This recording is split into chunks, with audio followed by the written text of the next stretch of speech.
Someone tells you they care about you. They say you matter to them. But instead of feeling warm, you feel cold. Your stomach tightens. You wait for the catch. You wait for them to realize they made a mistake. Because if they really knew you, they wouldn't look at you like this. So why does kindness feel like a threat? Think about the last time someone complimented you. Maybe it was a partner saying you're a good listener. Maybe it was a friend thanking you for showing up. What was your immediate reaction? Did you laugh it off? Did you say, "Oh, it was nothing"? Did you deflect with a joke to change the subject? Inside, there was a quiet panic, a voice whispering that you were tricking them. This isn't just humility, this is relational imposter syndrome. It affects how you build intimacy. It affects how you trust love. When someone offers connection, you treat it like loan you can't repay. You start monitoring their tone for signs of disappointment. You overanalyze silences, looking for the moment they pull away. This constant vigilance is exhausting. It creates a distance between you and the people you want closest. You push them away before they can leave you. But this isn't because you are unlovable. It is because your brain is following an old rule. You are not broken. You are not defective. This feeling is not a flaw in your character. It is a protective adaptation. At some point, your brain learned that visibility was dangerous. Maybe attention led to criticism. Maybe vulnerability led to rejection. So your mind built a shield. It decided that staying small was safer than being seen. Now, when people like you, it conflicts with that safety protocol. Your brain isn't trying to ruin your happiness, it is trying to keep you predictable. To it, a sudden positive change feels like a risk. Understanding this changes everything. You don't need to fight yourself. You need to update the system. But how does the brain actually decide what you deserve? The answer lies in prediction error minimization. Your brain is a prediction machine. It constantly models who you are based on past data. This model is your self-concept. If your self-concept says, "I am unworthy," your brain expects rejection. When someone shows you kindness, it creates a prediction error. The input does not match the model. This causes cognitive dissonance. The brain hates dissonance. It feels like static noise in your nervous system. To fix the noise, the brain has two choices.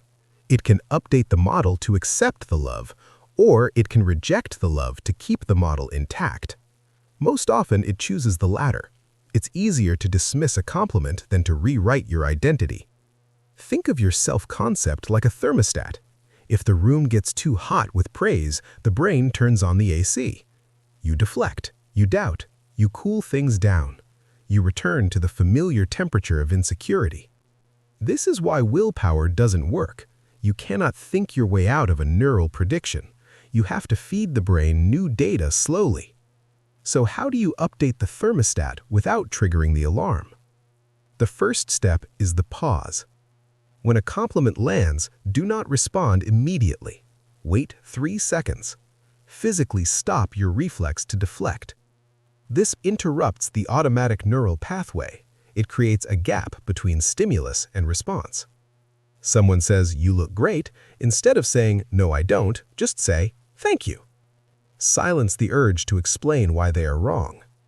The second step is evidence logging. Your brain relies on negative bias. It remembers criticism louder than praise. You need to manually override this. Write down one piece of positive feedback every day. This forces the brain to encode positive data. It builds a new database for your self-concept. If a friend texts, "Glad you were there," save the screenshot. Read it when the fraud feeling returns. Do not just feel it, record it. The third step is micro-acceptance. Do not try to believe you are amazing overnight. That is too big a jump for the brain. Accept small truths without expanding them. This reduces the magnitude of prediction error. It allows the thermostat to adjust gradually. Instead of "I am loved," try "Someone liked my joke today." One fact at a time. Let the evidence accumulate before you change the identity. Keep this in mind. You are not a fraud. You are a scientist collecting data. Your old data was incomplete. It was based on fear, not fact.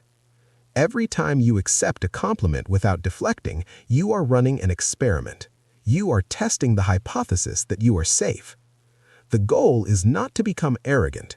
The goal is to become accurate.